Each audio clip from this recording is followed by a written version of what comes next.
and I'm a graduate student in the Department of Animal and Food Science at Oklahoma State University. Today I'll be talking with you about where you should tie your horse and where you should not tie your horse. When looking at this area, I would evaluate the fences and all of the environment around that where I would be tying. So for this particular fence, I would want to tie to the actual post and not to the top of the rail, so that way she would not be able to slide back and forth once I tied her. So I would come here and I would actually tie along this post. However, when you start to look at the entire environment, you can see that there's actually a loose horse in this paddock, and I would not want to tie here because the loose horse would be able to come over and interact with her and could cause her to act a little nervous while she's tied. So instead, I would simply just come across the way and tie to one of these posts along the fence, so that over here there's no horses that can come up and interact with her while she's tied.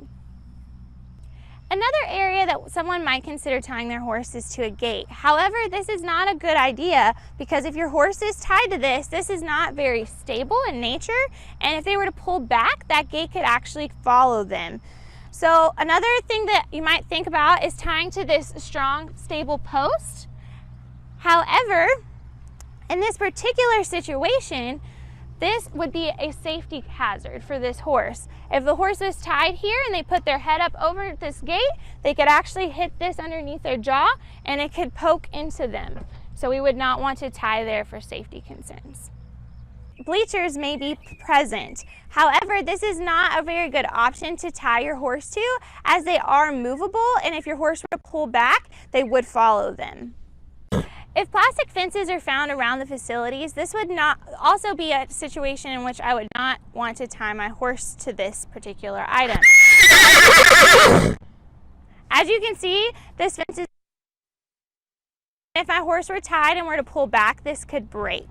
And so this would be an extremely unsafe thing to tie your horse to.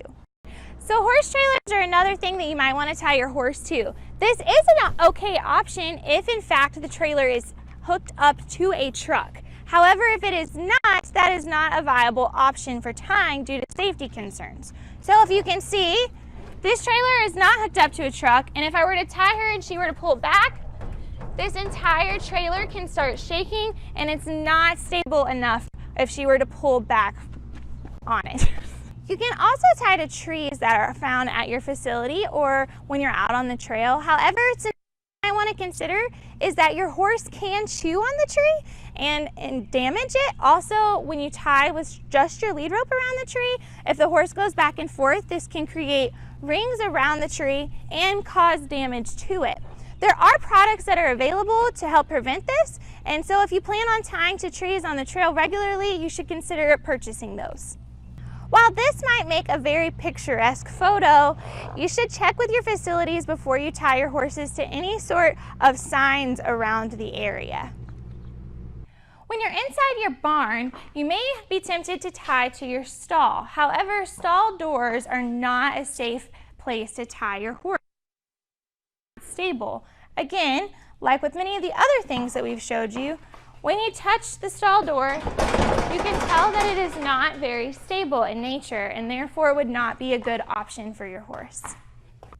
Once you have found a safe location to tie, you still need to consider the environment. So though this wash rack has a very good spot to tie this horse that would be safe, if you look around me, this environment is not a safe environment. So I could keep her here. However, before I tied her, I would want to remove all of these items that are around me. So this is an area that I have found that is safe to tie my horse. As you can see, I have her tied up to the post, and that is going to go all the way down to the ground. She is a little bit nervous, so this might be something you do consider once you found a place that is safe to tie your horse. Leaving your horse alone unsupervised might not be wise, so just making sure that your horse is going to be okay and not be extremely nervous when they are tied is important. Some final considerations that you should think of before you leave your horse is what is going on with the people around you. So if there's a lot of other horses that are going to be coming through gates, always just ensure that you're not blocking those areas and making it unsafe for exhibitors. Also, make sure your horse knows how to tie before you leave them tied for the first time. You do not want to leave the horse tied and they have not been trained to, because that may cause them to react strongly, and you do not want that to happen. So thank you for watching this episode of Tips for Horse Owners.